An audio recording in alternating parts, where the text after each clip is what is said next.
Welcome to the Ranbir and Ravi show. Today we're going to talk about conscious communication. What does that mean to you, Ravi? Well, if you would have asked me before today, probably would have had a different answer. I probably would have said, well, just paying attention to the other person. And, I for these podcasts, I didn't know really what I was going to do. I said I wouldn't rehearse or anything like that, but I need to do a little bit of research to just kind of study the context of what conscious communication means in the Kundalini sense. And what I found out was that it's really about supporting the other person. It's really it's not what you say, as they say, but how you say it, and paying attention to cues from the other person, but being open and being aware. It's just if I were to kind of sum it up, it's just to be there and be aware that you're not the only person in the conversation. But there's two people. It's kind of like not talking at the person, right? But talking It's with communing. the person. It's with them, yeah. And I think that just that takes practice for most of us, and awareness. I was really anxious today about doing the podcast, and I kept saying to Ranbir, "Are you ready yet? Are you ready? I'm ready." And I was thinking about what I wanted instead of where she was, and it's so easy to do that. Yeah, we do that a lot with our conversations. And have you ever had a conversation with someone where you were kind of impatiently waiting for them to quit talking so you could say your piece? No, I've never had one of those conversations. No. Yeah. No? Fortunately or unfortunately I have, but it's just, it's like anything else. It's habituated, and then you bring yourself back to awareness. Or have you ever found yourself saying things that you really did not mean to say, and then having to take it back later? Yes. Yeah, we all do that and too.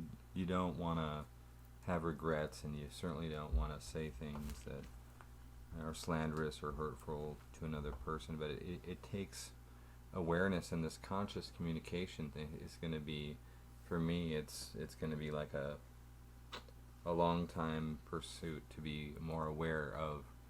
Really, it's more about the other person. Yeah.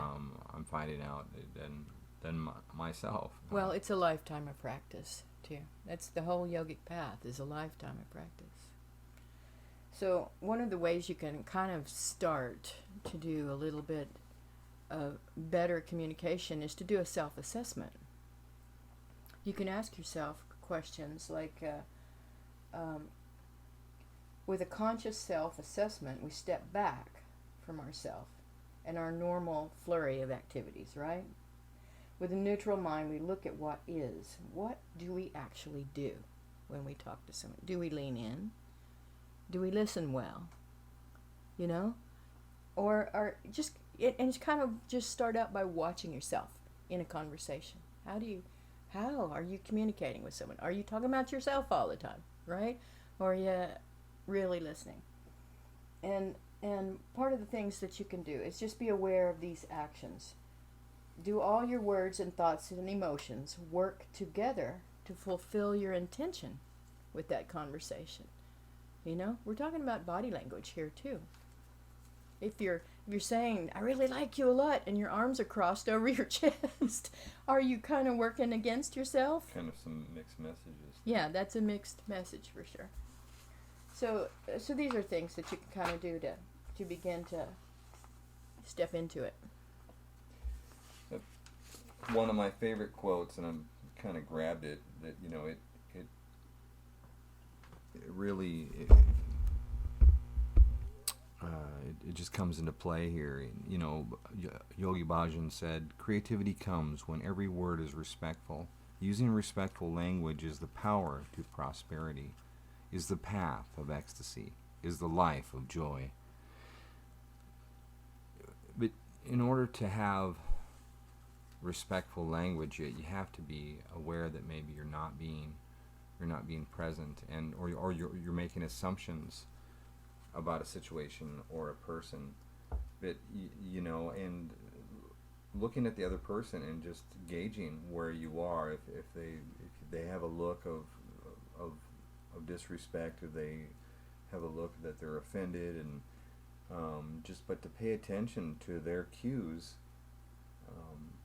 when you're speaking with another person is so important. So can you be respectful and be yelling at the top of your lungs? I think no. No? I think it's counterintuitive, but maybe in some countries that's custom. I don't know. But the thing is, if you're yelling at the top of your lungs and you really care about that person and you're coming from your heart, Yeah. actually it is respectful still. I mean, okay. That's a lot of qualifiers, but yeah. Yeah, a lot. I love you so much. I mean, like I said, probably not in the family that I grew up in, but it really is about where your heart is, and just your intent for what you want the conversation to be, and what really you want for the other person in the conversation, and supporting them. That's something that I was really amazed when I did some research today and was looking up things. I just kept coming across this concept that really conscious communication is about being aware, conscious enough to see the needs of the other person in the conversation.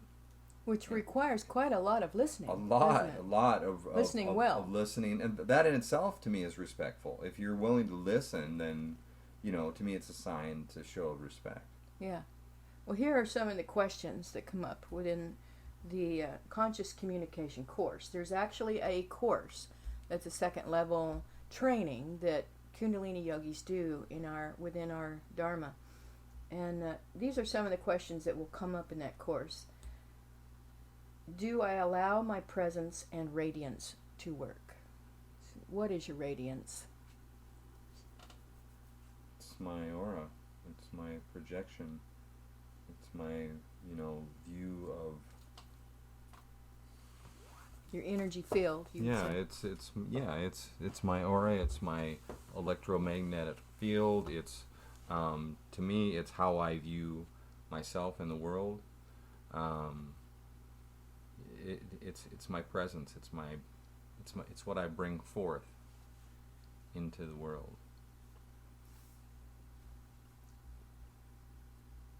Is your listening ability as important as your speaking ability?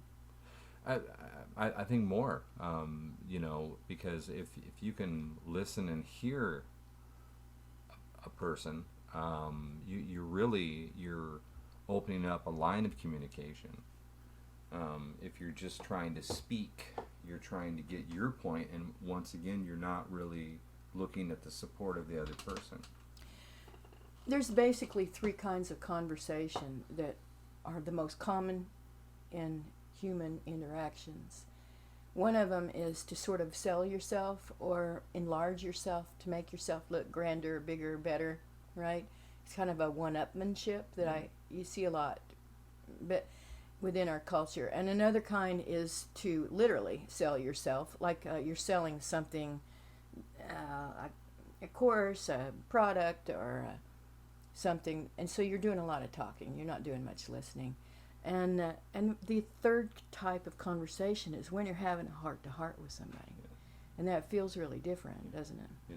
Yeah, absolutely. You feel it. You feel it in your heart. You don't have any pull or any need to sell them on anything. You don't have to impress them. You can walk away, but you're still. You're just connected. You're trying to have a connected flow. Yeah. That's what it is, and it is. You definitely feel it. So here's some more of the questions that we would ask ourselves. I can recognize and use my fifth chakra to make my communication effective. Can you feel the activation of your fifth chakra, the throat chakra, when you're in conversation? If I am aware, if I bring my awareness to it, I can. to your own body. That would connect with your radiance too. Yeah, I mean, and I think that's really a big part of the conscious communication too, is just bringing an awareness to that. I mean, how about gossip? Where does gossip fit into this? well, I mean, it's being aware of what comes out of your mouth in relation to another person, and you know, obviously, if you're going to slander or talk about another person, well, without their consent or them not being around or whatever, it is disrespectful, and you know, it's something that at some point I believe most people do or have done. But once again, it's just an awareness. It's not condemning yourself or the other person. It's just bringing yourself where, what am I saying in relation to this person? Is this offensive? Is this flattering? Is this, what is this? It's constant work for me today. I was just watching myself and watching, like, in relation to talking to you, and I thought, would I want her to talk to me like that? And I thought, maybe not. And I wasn't raising my voice or anything, but I was really, come on, let's go, are you ready? And, you know, gee, you know, being like, you know, flashback to my, you know, teens, my early 20s, and I just brought myself to a place of awareness and said, listen, you know, she obviously needs more time, and so I went off and sulked just a wee little bit, and then I put my big boy pants back on, and I said, let's go. What's based on a true story. So that's checking in with your body before communicating, right? Yeah. Checking in with your own body before communicating. Yeah, absolutely. Checking in with the other person before communicating too. You're looking at the other person's body language. What are they telling you? Are they anxious? Are they ready?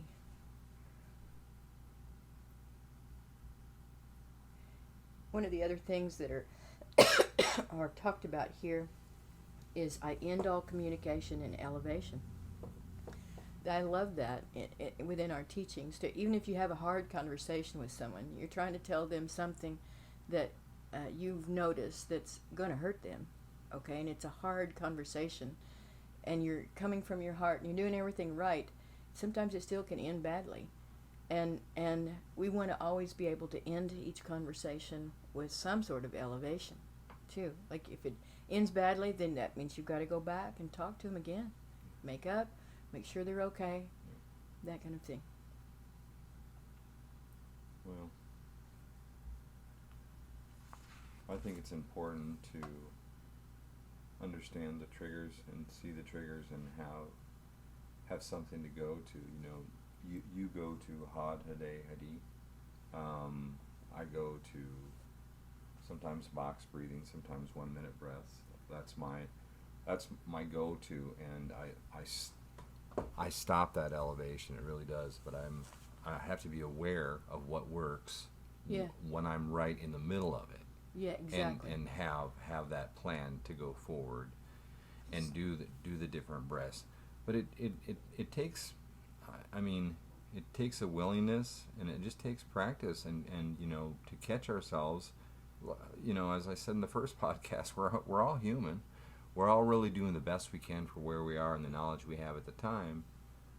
But just this conversation about being aware of what the other person on the other side of you may be thinking or feeling or needing in a conversation, I think it's a real important conversation to have. Yeah. Yeah. Well, you have to be conscious of your own triggers, and what you were just referencing just now were techniques. He talked about the 5-5-15 breath that he's been working with through his PTSD, or now it's considered PTS in terminology, post-traumatic stress. It's not considered a disorder anymore within the technical jargon. But anyway, this is one of his go-tos, and it's been working real well for the whole last year. And PTS is no joke. It's very unconscious triggers that come up, and it can come up easily in a conversation, and you find yourself saying things you don't want to say. Like what do you call it? Like having Tourette's syndrome. Stuff comes out of your mouth, and you're going, no, I don't want to go there. It's where you have to understand that the main thing. I've done a lot of research, and I have a good friend who's a nurse who says it's just be aware of the trigger. So if you know what's going to trigger you, as soon as you are triggered or if you can't catch it, start doing what works. And for me, it is the breaths, and to be faithful about that. Mm-hmm. And it really does work. But you want to conversely, you want to talk your way out of it. You want to explain what's happening, and that usually makes it worse. It does make it worse. It's like, okay, I have a great idea. Let's put lighter fluid on this flame. It really exacerbates it. But if you can get yourself to a state of awareness, aware of what happens when the trigger happens, when you're about to be PTS'd, into outer space, you have to be willing to do it. And I definitely am. I've lived with it a lot of my life. And well, would you explain what it is? What does that mean? 5-5-15. Well, essentially, it's pretty straightforward. It's just an inhalation for 5 seconds through the nose, an exhalation from the nose for 5 seconds, and then a hold for 15. So you want any number that you do. If you do 3 and 3 inhalation, exhalation 3, then you got to do 9. So you could cut that in half. Seconds, yeah. But what's working for you is inhale 5, exhale 5, and hold out for 15 count. Seconds. A 15 count, whether it's 15 seconds or not. Well, and, as close as you can, but not too fast. 1, 2, 3, 4, 5, 1, 2, 3, 4, 5. Right. When you're in the heat of the moment, you're counting really fast. Because you're out of breath or whatever. Which I'll confess I may have done once or twice in my practice. And then you slow it down. Yeah, and then you bring yourself to a state of awareness. Okay. Well, that is using conscious communication. It is. So. It is. And you were saying that one of my go-tos is Had Hare Hari. It's a mantra that is uplifting. It breaks up anxiety, and in a very clear way. It activates the vagus nerve. It hits the meridians in the mouth. All these things work real easily for it too. And what Had Hare Hari means is Had is the creative aspect of infinity. Hare is the flow of that creative aspect of infinity. And Hari is the completion of that. And you don't have to know the meanings of these mantras for them to work. So Had Hare Hari is what I would be doing. And then Wahe Guru finishes it out. And it has a way, within a few minutes, of settling my nervous system down if I've been triggered by something. So these are just a couple of the hundreds of techniques that we have in Kundalini Yoga to help with conscious communication. And I'm looking forward to the course that's coming up that we will be doing in person in Kansas City. And that's in October, I believe it's 21st, 22nd. Anyway, we need to wrap this up. So what other words do you have to say about conscious communication, Ravi?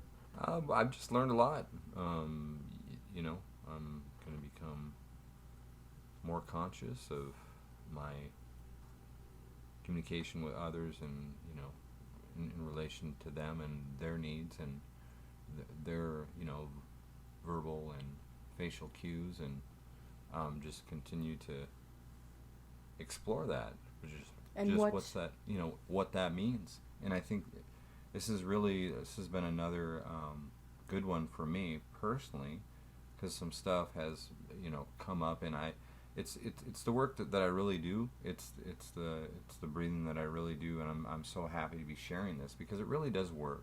Kundalini, if you really stick with it and really use it right in the moment when you're about to lose your you know what, to do it then. It's so important, and it really does work. And I'm really thank you so much for everybody,